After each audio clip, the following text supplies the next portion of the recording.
What up? And we're back with another video. Again, I'm not gonna do a lot of editing in my videos moving forward. We're just gonna keep going, just fire through all of this. The topic of this video is the perfect African economy to start a business. So I haven't lived in Africa full time. When I mean full time is longer than 1 year, in like 25 years. A lot has happened in those 25 years. And recently, I've been to a lot more countries than I've been in my entire life here in Africa. Africa's obviously got 54 countries. So you just take your pick and you just decide, okay, I want to go here, I want to go here, I want to go here. In my life, I've been to Ghana, back in the day, 96, completely different place now.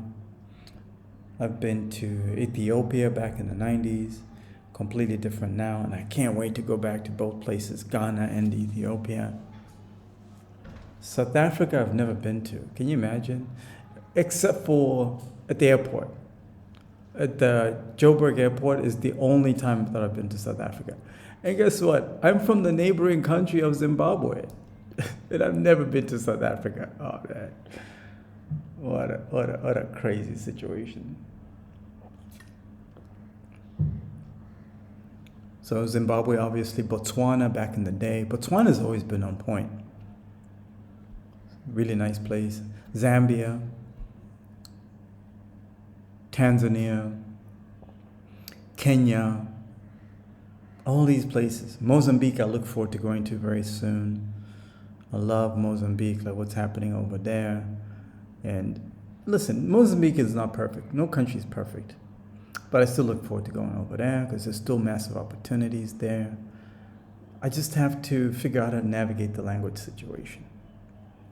What else? Angola. I heard Angola is pretty dope. There are a bunch of YouTubers that are talking about going to Angola, so I'll consider that one. Namibia I've never been to. But there are a bunch of content creators here on YouTube that are putting out good content of Angola. So, Namibia. So, yeah, there are a bunch of other countries that I still want to go to here in Africa. Every time that I travel in Africa and I tell people that I've lived in the United States for close to 25 years now, they almost always say, wow, that's nice. I want to go there too. I'm like, do you? So I just have to shut my mouth.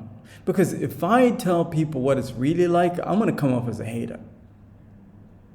I'm going to come off as a hater. And I don't want people to think I'm a hater. I'm not trying to let them go to the US. Because they'll say, but you keep going back over there. You don't want me to go. Why?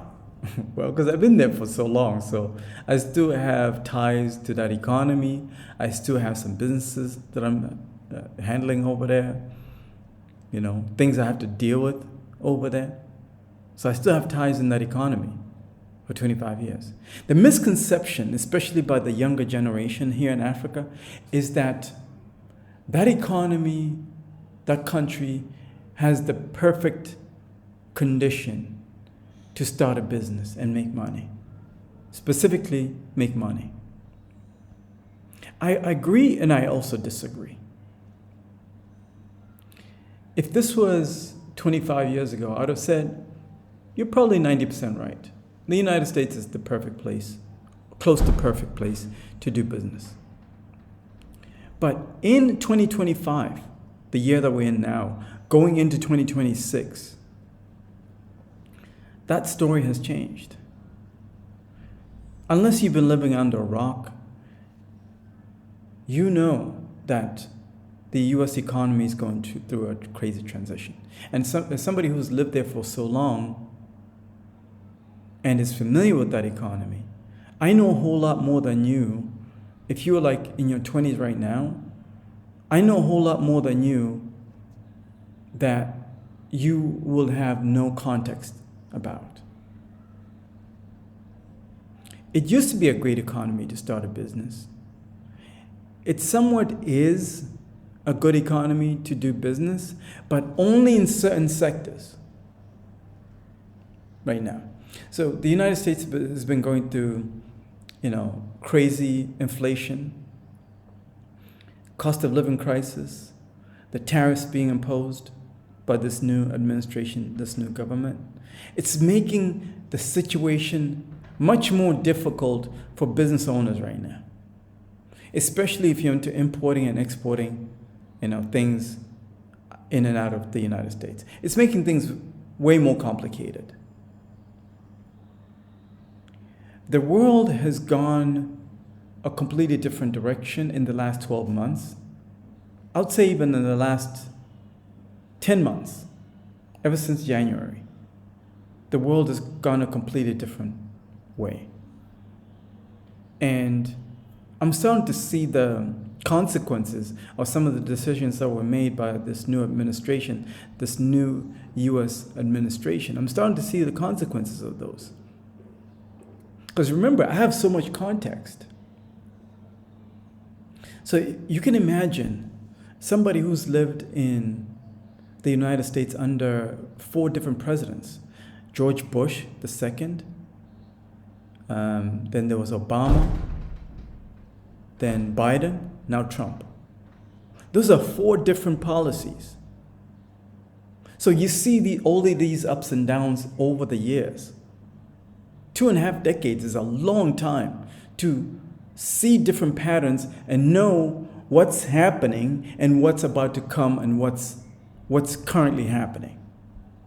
And to do your cross-checking, cross-referencing with all the knowledge and all the information that's out there now on the internet.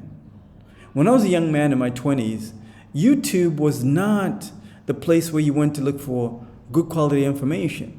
It was all a bunch of people, that were trying to do pranks on YouTube. So it wasn't a reliable source for good quality, unfiltered, no BS information. Now it is. So you can find content creators here on YouTube that can tell you more about what's happening in the US economy than mainstream media like CNN, BBC, and whatnot. Because they're in the trenches.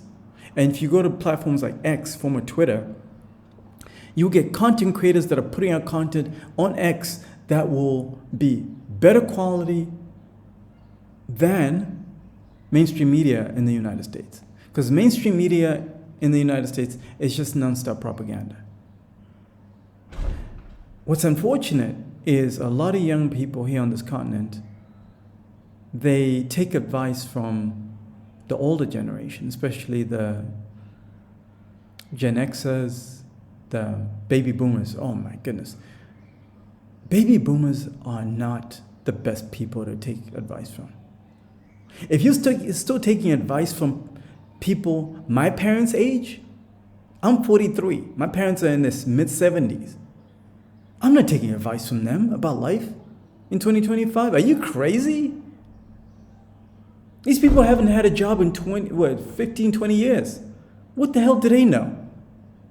They didn't know anything. Instead, what these guys do, they sit around all day watching CNN and BBC and bothering us on WhatsApp. How do I know this? Because I got parents that age. Sometimes I have to block their ass because they get annoying. They get on my nerves. So I got to block their ass. Telling me about what's happening in the United States, trying to give me advice. No thanks. I can't take you seriously, dog. I can't. What I'm saying is, guys, do not take advice from people who've never been to the place that you're trying to go to, or that are not in the place that you're trying to go to right now, because the situation is completely different. The other thing I've noticed also is that older generation, especially the baby boomer generation, they're so stuck in time. For example, Some of these OGs, I don't even want to call them OGs. They're just old people, big age people. Because honestly, like some of them I don't even respect. Some of these big age people, they're so stuck in time because the era that they grew up with, life was much easier than it is for the Gen Zers now and the millennials now. But the Gen Zers, the millennials have it much harder, 5 times harder than the baby boomer generation. Who has it the most? The generation that knows how to manage this chaos and this dysfunction that we have in society is the Gen Xers. These are the generation in their late 40s, in their 50s there. Those guys, they know. Nobody talks about that generation, the Gen Xers, but those guys know everything. They know how effed up society is, and they just decided, you know what? Shit is fucked up. Let's just go with it. Let's just play the game. And I gotta respect that generation. I think that's the only generation that I would take advice from in my 43 years. I'll take advice from them. I don't respect all of them. In fact, I don't respect most people.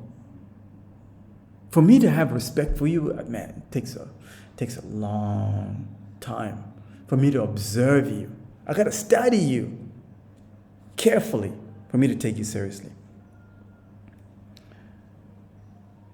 That generation that's older, the baby boomers, will give you so much crap advice and scare you out of different things and try and push you into doing things that don't even make any sense and confuse you and tell you that, oh, if you want to make it in life, you got to go to the UK, study hard, get a degree, worthless degree, and go to the UK. Because the UK has the perfect economy for you to start your business. Bullshit. The UK, the US, and all these advanced societies, they're great if you want to get a job. If you want to be a wage slave, those places are perfect. So absolutely take your shot, go to those places if you want to be a wage slave. But this channel is not about wage slavery. This channel is about starting business and creating opportunities for the next generation, for other people that need these jobs here in Africa. So a lot of these people that I meet here in Africa, they always tell me, oh, I want to go over there, I want to go over there. And then recently, when people learned that I've been traveling up and down in Africa and I'm doing my thing here in Africa, that are over there in the West, they're asking me now, hey, we see you in Africa, things are kind of, falling apart where we're at in the United States because of tariffs and hyperinflation, cost of living crisis. So they're looking to explore opportunities outside of the United States. Because now, thanks to platforms like YouTube, social media, Americans and Western countries now have access to more information about what's happening outside of America. And they're waking up to the reality that, wait a minute, we were told China is a crap place. We were told Africa is a crap place, but it's not the case. I see it on YouTube very clearly. So they're asking me, so I was thinking about doing business in Africa, Mr. Chibode. What is the best place? What is the best country? What is the perfect country to start my business, Mr. Chibode? Well, I got good news and bad news for you guys. Let me start with the bad news. There is no perfect country to start your business. There is no perfect country. The United States is not a perfect country to start a business anymore. China is not the perfect country to start a business anymore. Kenya is not a perfect country to start a business. Tanzania is not the perfect country. Zimbabwe is not a perfect country. South Africa is not a perfect country. What I'm trying to say is that none of these countries, 192 countries, are perfect countries to start a business. But there's good news. There's always light at the end of the tunnel, guys. Here's the good news.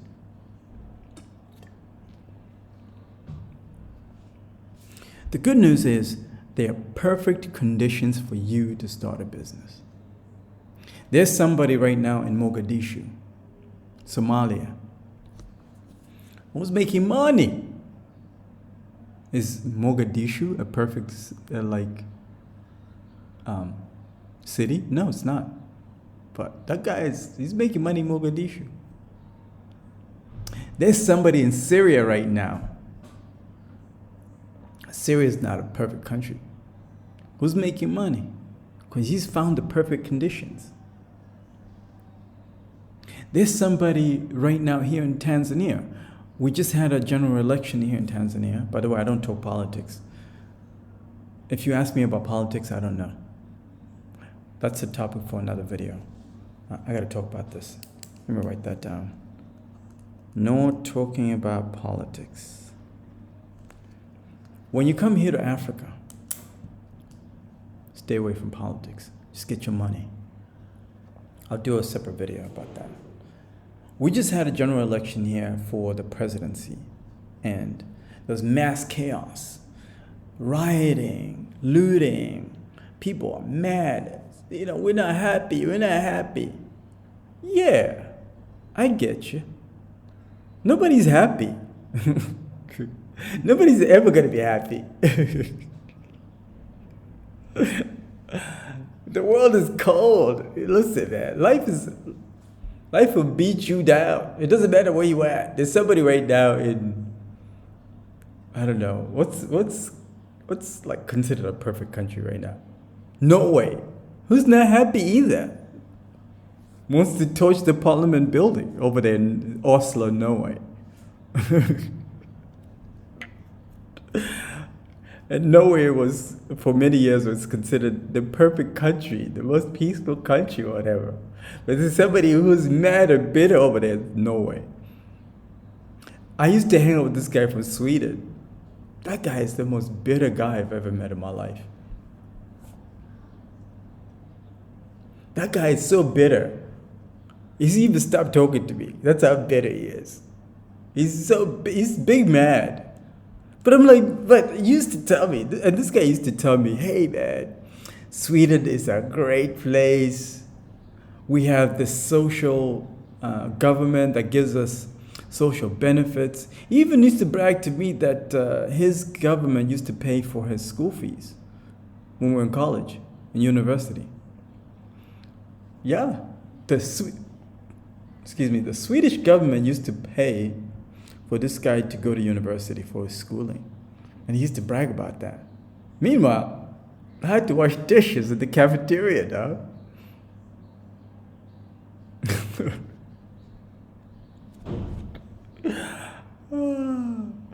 I had to wash dishes so I could eat on campus. And he was telling me about it. Man, he can't wait to go back to Sweden and just enjoy the perfect Swedish conditions. Have you watched what's happening in Sweden right now? It's chaos. There's chaos. Bombings, looting, gang violence and everything over there now. 20 years later or something like that. Because I used to hang out with this guy like 20 years ago. It's a different place. What I'm saying is the good news is that you have to find perfect conditions for you. That guy in Somalia, in Mogadishu, he found perfect conditions. Maybe he found a niche where people needed water. People were desperate for water, and they needed to pay for clean, fresh water. So this guy probably came up with an idea. Let me import a truck that delivers, those tankers. Let me import a tanker from Nairobi, Kenya through the Mombasa port, drive it myself all the way to Mogadishu, and put clean water in that thing. and then go to door knocking and selling water like $5 per gallon, $5 per liter, or whatever, $5 a gallon or whatever, over there in Mogadishu. And he's making money. What are the perfect conditions I'm talking about here? The perfect conditions are solving problems. The reason why I say the United States is not a perfect condition, not a perfect country to start a business as you think it is because most of the problems have been solved already. You want clean water? Well, there's clean, reliable water that comes out of the tap. And it's drinkable. It depends on what city you're in. There's certain cities like Flint, Michigan. You can't drink tap water, dog. You'll die. There's lead in that thing. But in certain cities, smaller cities probably, I'm willing to bet like, if you go to like North Carolina, Charlotte there, certain neighborhoods, you can drink tap water. In the neighborhood that I lived in for 8 years in Atlanta, I could drink the tap water and wouldn't get sick. So it just depends. But for the most part, most of the problems have been solved. Things like running water, the basics. Supply chains are pretty reliable for food, medicine. But that's not the case here in Africa, you see. That's not the case in a lot of developing countries, which are the perfect conditions. Because when you solve a problem, that's the perfect condition to make money, to earn money. Solving problems that people are willing to pay for is how you get rich, is how you get money. Most people don't know that. I didn't know that for a long time. So instead, what I was doing is I was trying to chase money, chasing the bag. Have you ever heard people talk about chasing the bag, chasing the bag? They end up in a job forever with gray hairs and stuff, still chasing the bag. And they wonder why, like some young guy or some young entrepreneur in Silicon Valley or whatever has made $1 billion within like 2 years or 3 years. It's because he solved a problem that the market was willing to pay for.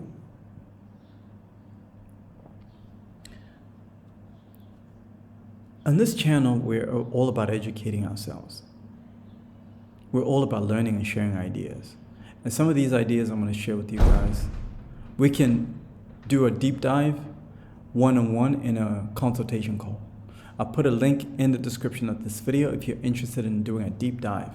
This means that you are interested in starting a business here in Africa and you want to know how to get it done the right way.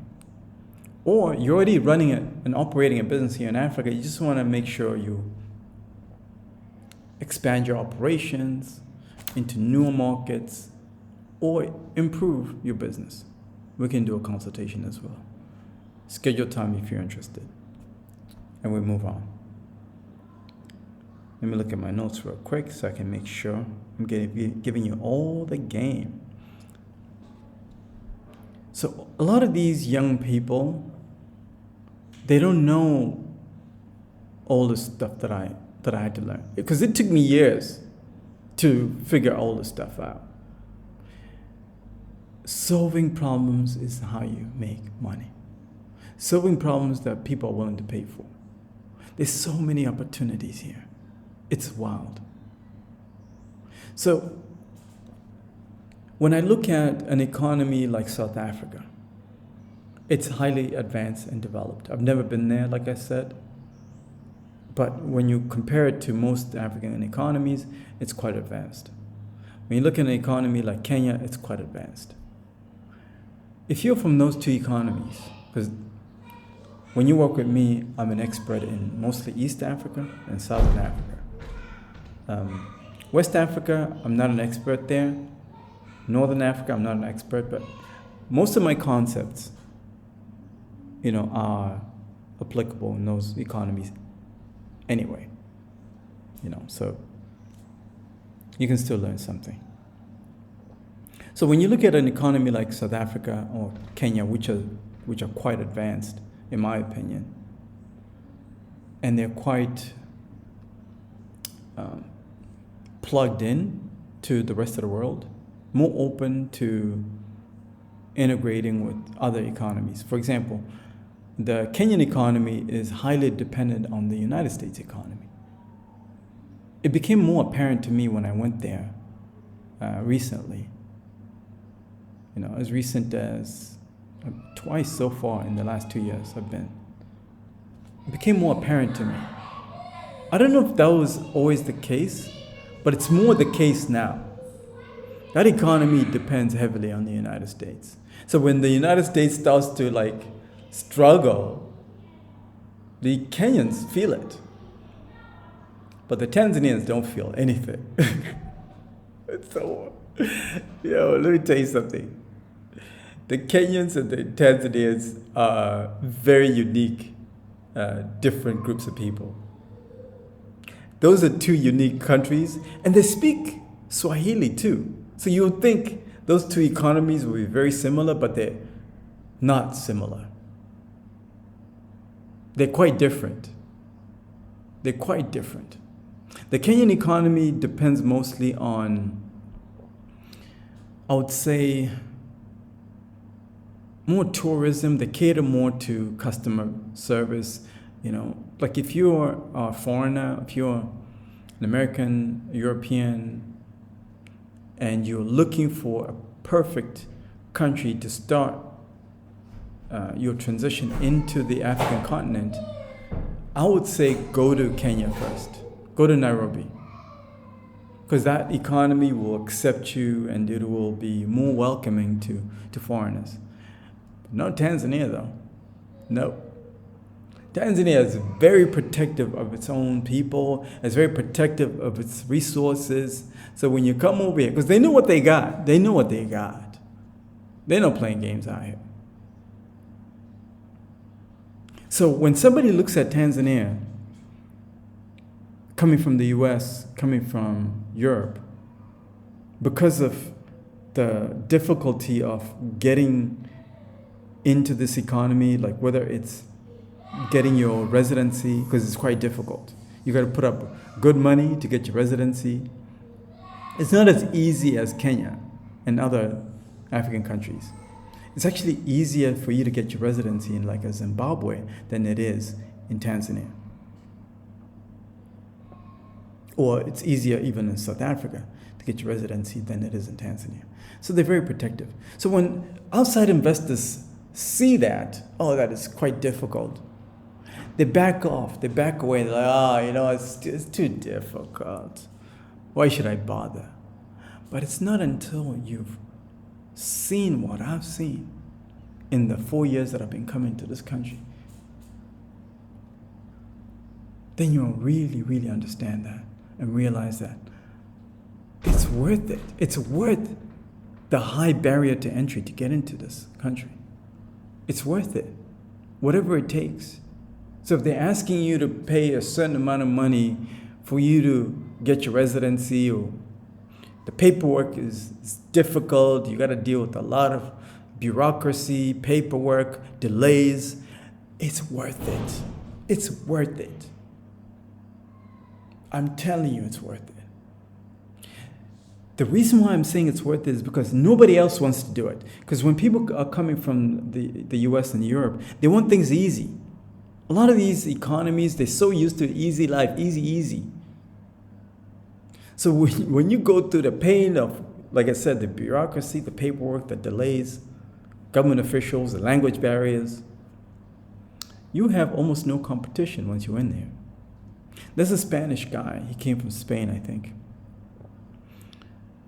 He's called Carlito Samaki, I think. This guy, he's the owner of Samaki Samaki. If you've ever been to Tanzania, if you've ever been to Dar es Salaam, there's a nightclub called Samaki Samaki. Ooh, let me tell you about Samaki Samaki. Damn.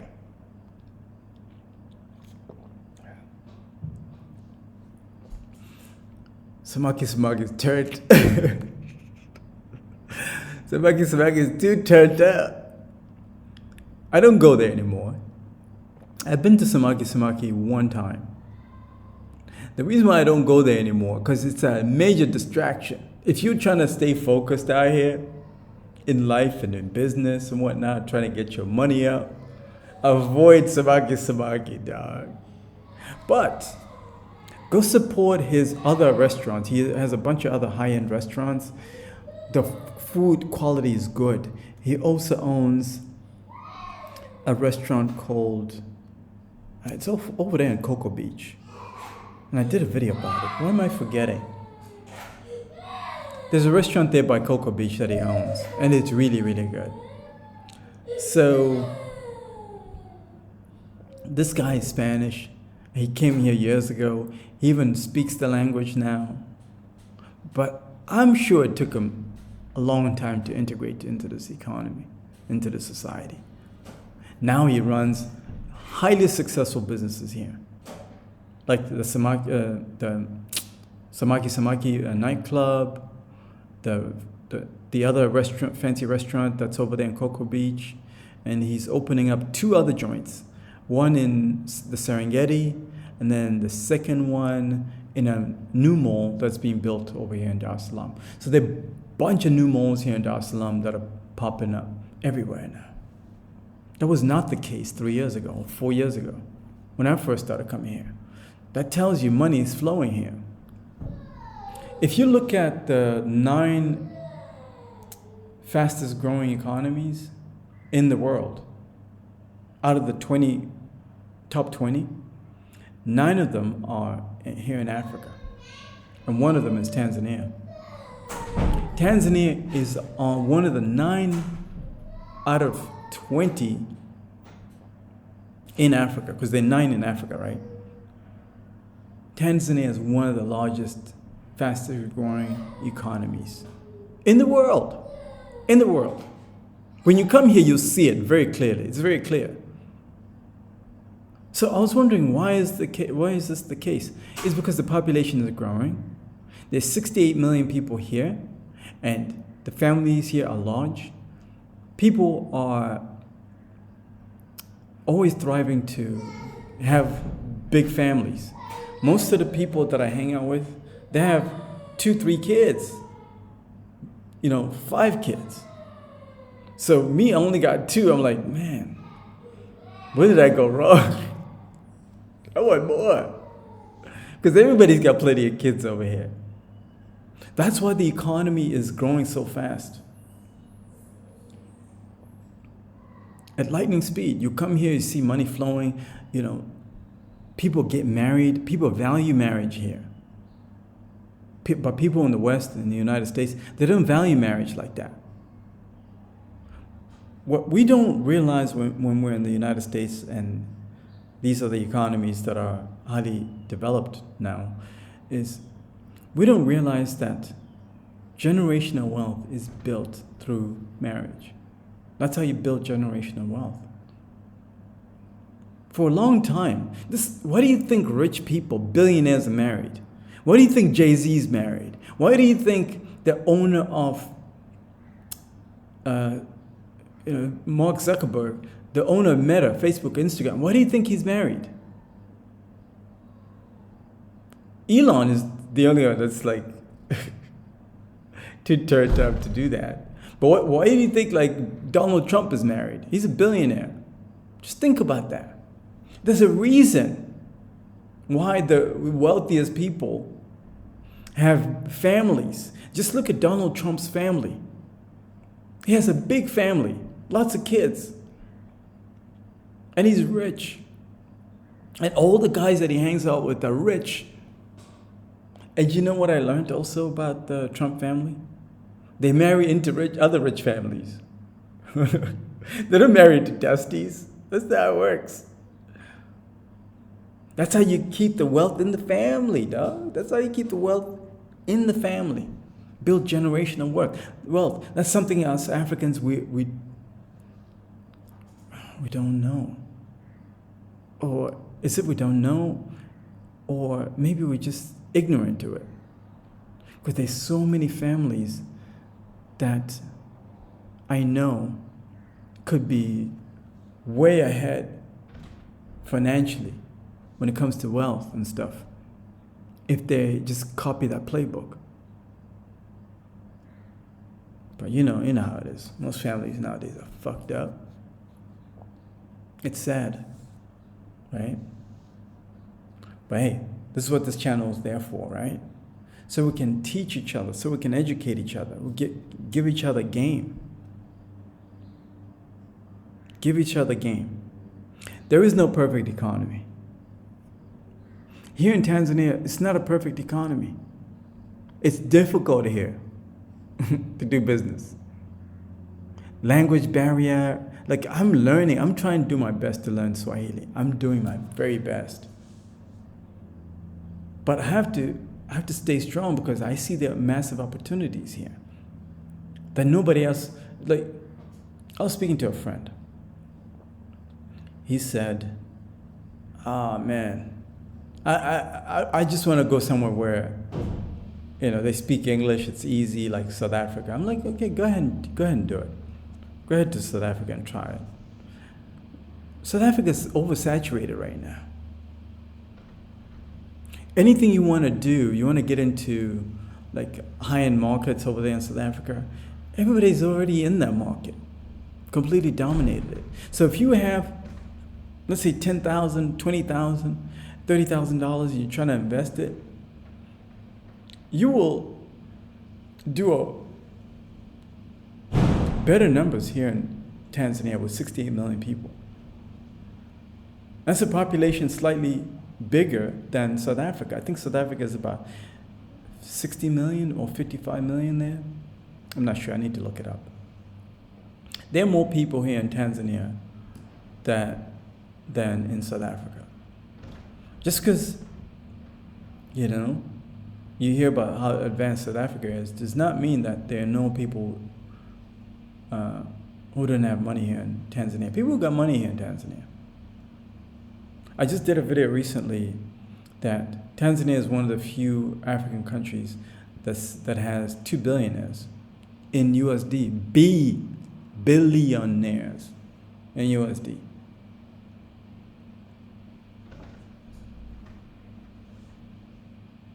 So there's money here. Lots of millionaires, the middle class is solid. So there's massive opportunity everywhere. You just gotta look what the opportunity is. Like, would I do business in Mogadishu? Probably not. No disrespect to my Somali guys, probably not. Because I gotta look at the security thing too. I know it'd be harder for somebody like me to do business in Somalia, but if somebody from Somalia, if they want to take the chance, they can do it. They can do it. You just got to figure out what the niche you want to get into it is. Is that niche profitable? And can you solve real problems that people are willing to pay for? That's it. No perfect economy, but there are perfect conditions for you. If you're ready to work with the best, if you're ready to get this game, more game, consultation services I offer. I'll put a link in the description of this video, and I want to add you to my private group. It's a paid consultation, by the way. This game is not free. You either pay through credit card, debit card, Cash App, or crypto for the consultation. But schedule time first. It's a video call, schedule time first, so you know I'm a real person. Then I'll tell you how to go about it. Bless. Talk to you soon.